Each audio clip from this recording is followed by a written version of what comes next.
Dito sa Papa Dudut Stories, ikaw ay hindi nag-iisa.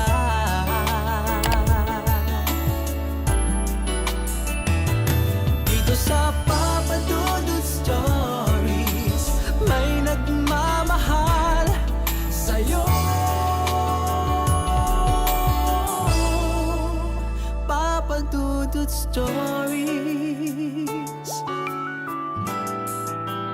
Papa Dudut Stories. Dear Papa Dudut, sa lahat po ng mga nakatutok ngayon, huwag pong kalimutan mag-like, mag-share at mag-subscribe. Maraming salamat po sa inyong lahat.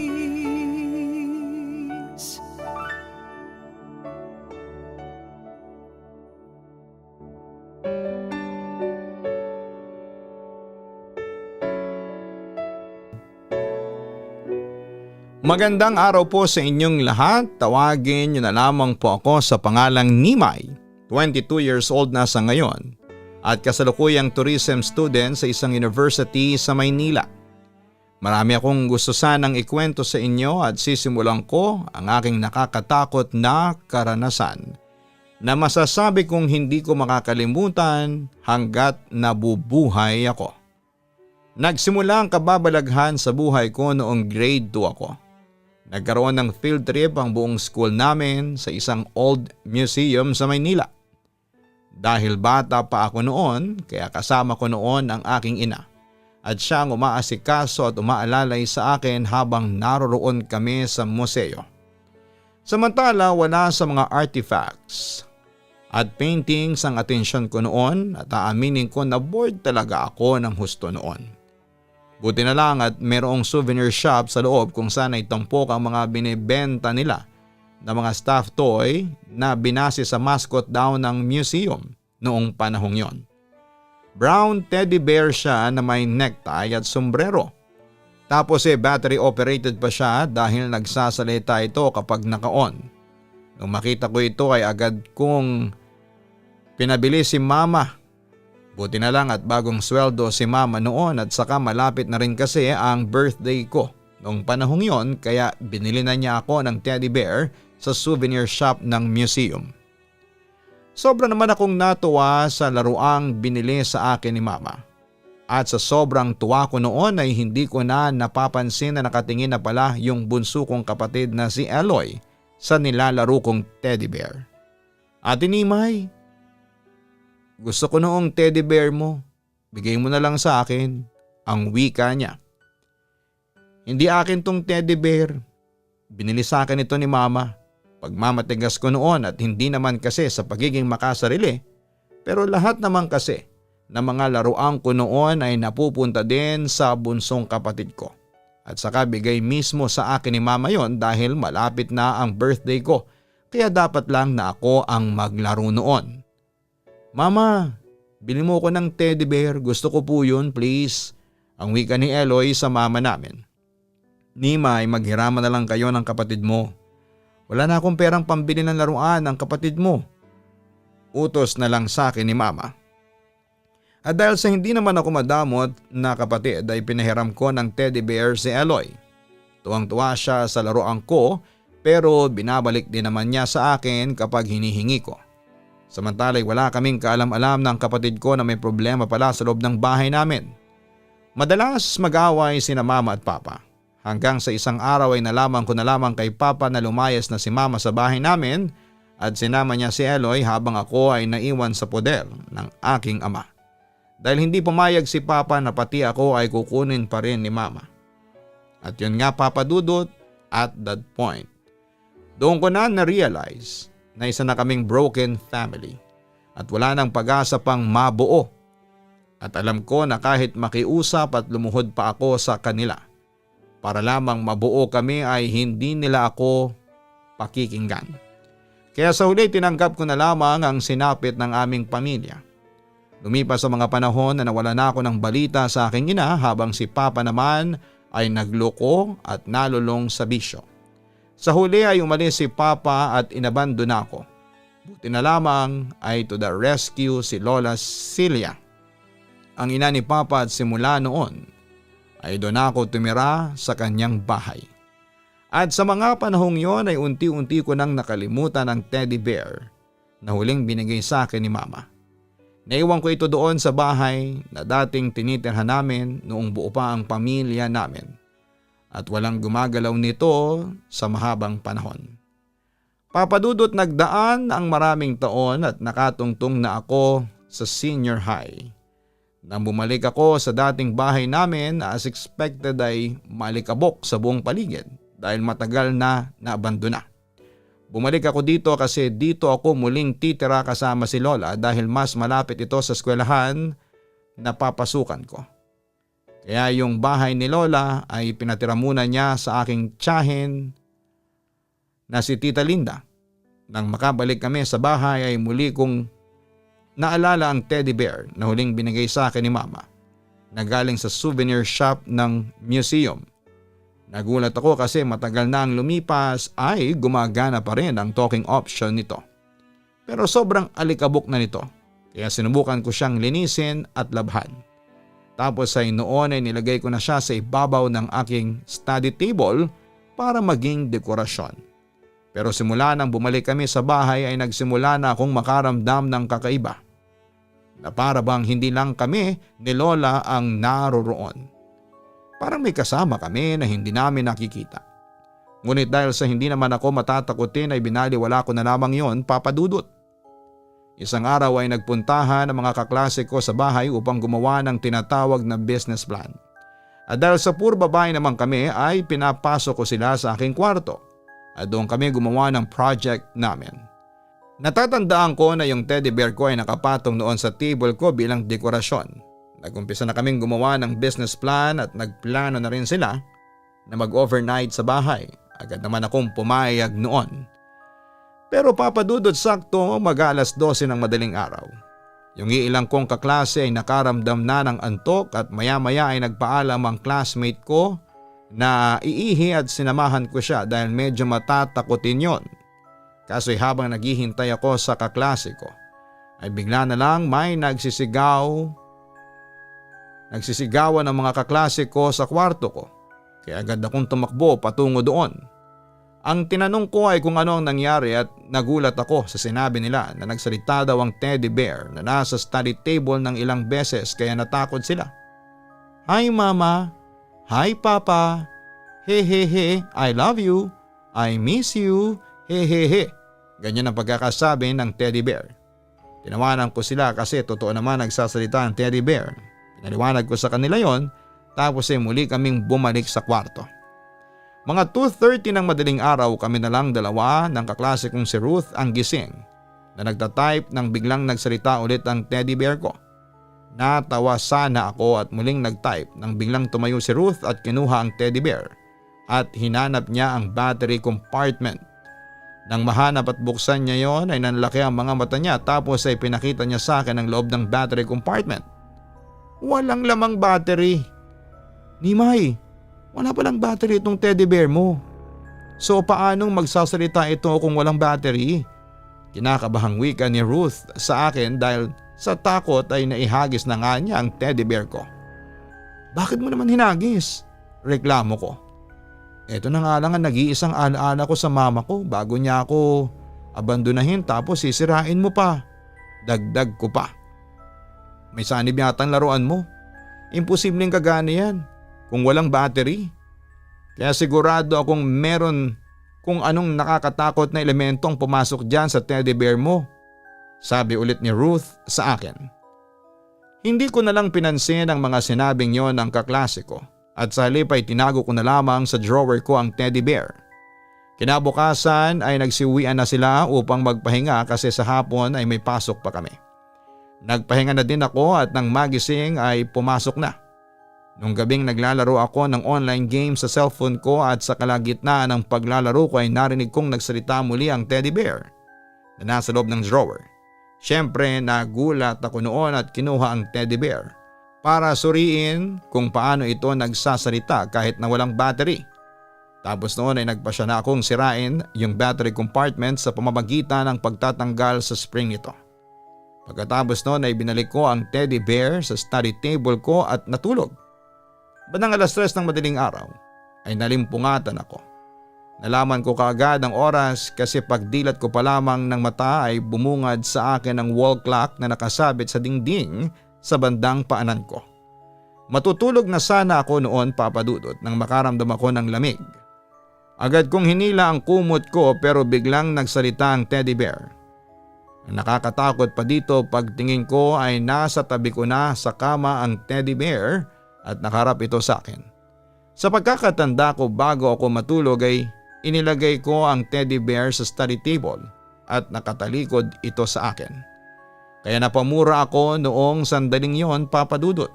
Bakit nasa tabi ko naman to? Tanong ko sa sarili ko. Tapos ay tinapon ko yon sa labas ng kwarto ko at bumalik akong muli sa higaan ko.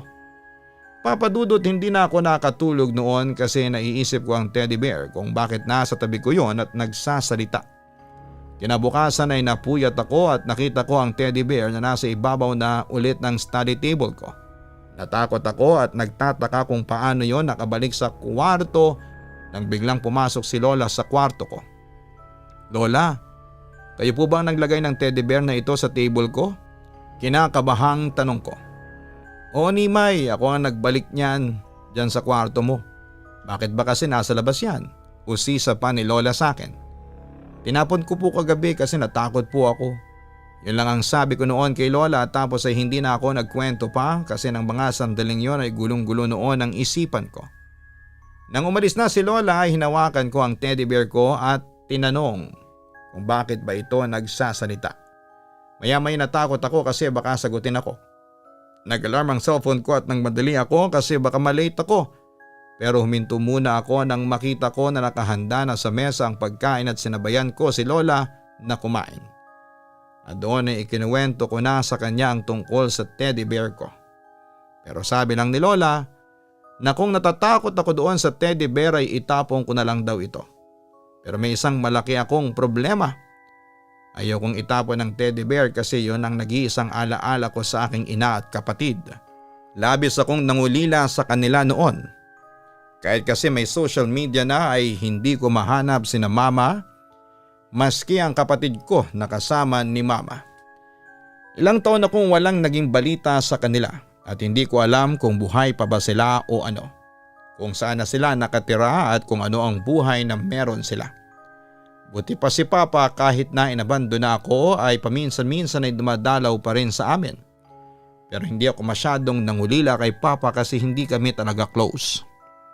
Sa kabilang banda, para tuluyan nang mawala ang takot ko ay inoperahan ko ang teddy bear ko. Dahan-dahan kong tinanggal ang battery compartment at mini speaker nito. Tapos ay nilagyan ko na lamang ng maraming bulak kapalit. Tapos ay maayos ko itong tinahi.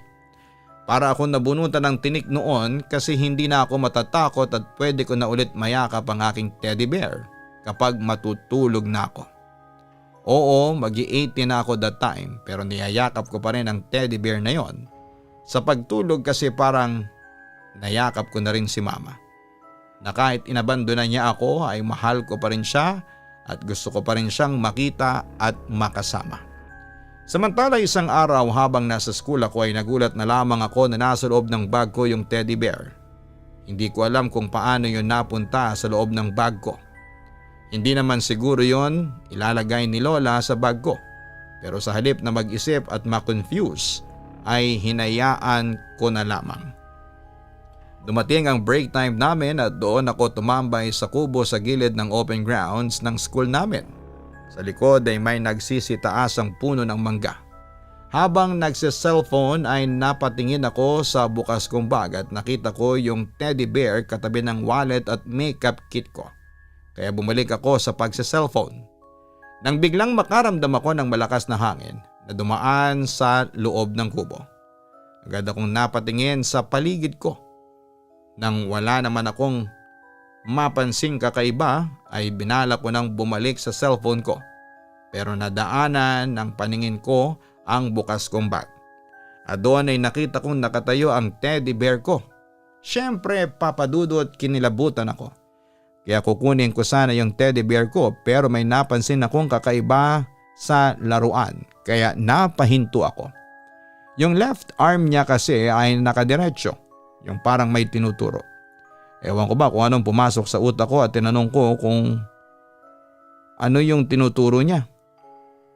Para akong tanga na naghihintay na sumagot siya. Pero hinayaan ko na yon at binalik ko na siya sa loob ng bag ko. Ngunit wala pang 10 minuto na nagse-cellphone ako ay napalingon ako at napansin kong nawalang bigla yung teddy bear ko. Hinanap ko siya ng hinanap hanggang sa nagpatulong na ako sa iba. Halos mangiyak-ngiyak na ako noon sa kakahanap. Lumabas pa ako ng kubo at hinanap ko ang laruan ko sa ilalim ng mga puno nang nawawala na ako ng pag-asa para akong tanga na umiiyak noon. Nang biglang lumapit yung crush kong lalaki sa akin, si Carlo. Grade 10 pa lang siya. Habang ako ay nasa senior high school na noon. Siyempre nagulat ako kay Carlo kasi bigla niya akong in-approach. "Ate, okay ka lang?" tanong niya. Ako naman si tanga ay nag-shake ng ulo na lamang nang hindi inaayos ang haggard kong mukha. Bigla niya akong tinabihan at tinanong kung bakit ako umiiyak. Sinabi ko naman sa kanya yon. So yun, biglang nagkwentuhan kami at nawala na yung lungkot ko. Pagkatapos noon ay bumalik na ako sa classroom dahil magsisimula na ang second half ng class. Nang malapit nang mag-uwian, nakita ko si Carlo na nakatayo sa labas ng classroom namin. Hawak-hawak niya ang teddy bear ko. Kaya dali-dali ako nagpaalam sa teacher ko na lalabas lang saglit at pagkatapos ay nilapitan ko na si Carlo sa labas. "Ito ba yung teddy bear mo na hinahanap mo?" Bungad niya sa akin. "O yan nga," sagot ko sabay kuha ko sa laruan ko noong bata pa ako. "Happy ka na ha?" sabi niya sa akin na nakangiti. Tinanong ko siya kung saan niya nakuha. Sabi niya ay doon sa may tapat ng puno ng bangga malapit sa kubo ay may lumapit daw sa kanya na isang batang babae at nakiusap daw ito na ibigay sa akin ang teddy bear. Hiniram lang daw saglit ng bata kasi mukha siyang nalulungkot. Nung tinanong ko naman kung estudyante sa school namin ang bata since ang school na pinapasukan ko ay may elementary, junior at high school. Pero sabi ni Carlo ay mukha raw hindi estudyante pero isa lang daw ang sigurado. Kilala daw ako ng batang yon. Nagtaka naman ako pero hindi ko na lang pinansin yon. At sa halip ay nagpasalamat na lamang ako kay Carlo sa pagkakahanap niya sa teddy bear ko na may sentimental value sa akin. Sa kabilang banda, pag uwi ko sa bahay namin ay isang sorpresa ang hindi ko inaasahang darating sa akin. Sa sala ay nakita ko si Lola kausap ang isang babaeng may edad na. Nang titigan ko siyang mabuti, naiyak ako at hindi ko mapigilang mangulila sa kanya. Ang babaeng yon ay walang iba kundi ang aking ina. "Ma, akala ko po hindi ko na kayo makikita pa," ang sabi ko sa kanya habang naiiyak. "Patawarin mo ako anak kung inabandon na kita ng matagal na panahon. Sobra kong pinagsisihan yon. Patawarin mo ako anak," umiiyak na sabi ni mama sa akin. "Huwag po kayong mag-alala. Hindi po ako galit sa inyo. Alam niyo po ba wala akong ibang hinihiling sa Diyos kundi ang magkita tayong muli," pagpapatuloy ko. Samantala'y nagkwento si mama sa amin at doon ko nalaman na may second family na siya at may 3 akong kapatid sa ina. "Si Eloy po, kumusta na siya?" Excited kong tanong kay mama. Nakita ko namang nalungkot si mama nang mabanggit ko ang pangalan ng aking kapatid. "Nimay, wala na si Eloy. Matagal na siyang patay," sagot niya sa akin. Nagulat at nanlumo naman ako sa aking narinig. Kwento pa ni mama sa akin ay nagkasakit daw ng leukemia si Eloy ilang buwan pagkatapos nilang bumukod sa amin. At yun na nga, after 6 months ng pakikipaglaban ay hindi na kinaya ng kapatid ko ang karamdaman. Naiyak naman ako noon at nung bubuksan ko ang aking bag para kumuha ng wipes para ipunas sa luha ko, nakita ko ang teddy bear. Biglang may pumasok sa aking alaala. Yung mga kababalaghan na nangyari sa buhay ko nang dahil sa teddy bear ko. Pati yung nangyari kanina sa school, hindi kaya si Eloy ang may kagagawa noon. Sa kabilang banda ay nangako naman si mama na hindi na siya magpapabaya sa kanyang responsibilidad sa akin at nangako siya sa akin na tutulungan niya akong makapag-aral sa kolehiyo pagkatapos ko ng grade 12. At yun na nga papadudot, hanggang ngayon ay nasa akin pa rin ang teddy bear ko at may nararamdaman pa rin akong kakaiba sa laruan ko. Pero hindi ko na lang pinapansin. Baka kasi pinaglalaruan lamang yon ang kapatid ko. Nagpatuloy na lang din ako sa buhay at ngayon ay nasa college na ako. Bukod kay mama ay nagpapakita na rin ng suporta sa akin si papa na meron na rin ibang pamilya. Alam ko nang hindi mabubuo ang pamilya ko. Pero ang mahalaga na lamang sa akin ngayon ay ang makita ko ang mga magulang ko na masaya sa kanilang mga buhay. Hanggang dito na lamang po muna, Papa Dudut. Sa susunod ay ikakwento ko naman sa inyo ang buhay pag-ibig ko. Sana'y mabasa nyo ang sulat ko at mapiling i-ere. Maraming salamat po sa lahat. Lubos na gumagalang, Nimay. Maraming salamat, Nimay, sa pag-share mo ng iyong kwento sa aming programa. Hindi man naging maganda ang kinahinatnan ng relasyon ng iyong mga magulang, ang mahalaga ay pare-pareho na kayong naka-move on at masaya sa inyong present na buhay. Sa buhay po natin ay maraming pagsubok ang dumarating.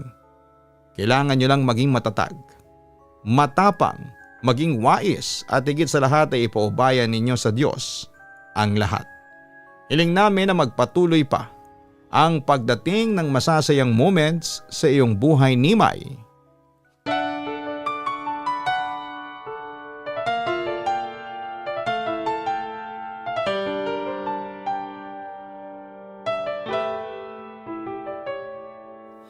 Ang buhay ay mahiwaga, laging may lungkot at saya. Sa Papa Dudut Stories, laging may karamay ka.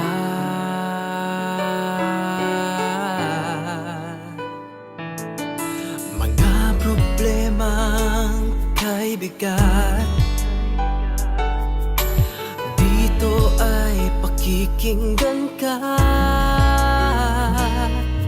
Sa Papa Dudut Stories, kami ay iyong kasama. Dito sa Papa Dudut Stories, ikaw ay hindi nag-iisa.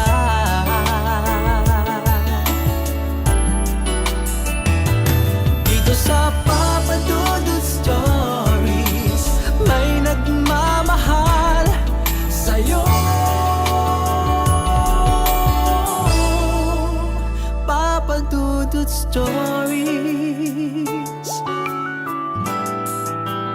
Papa Dudut Stories,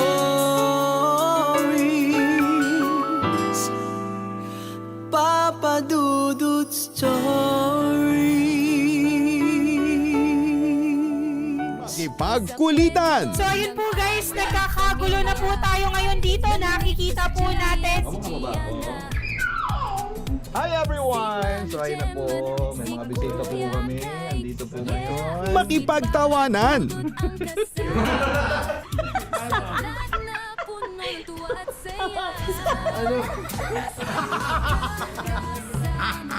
At minsan, makipag-iyakan.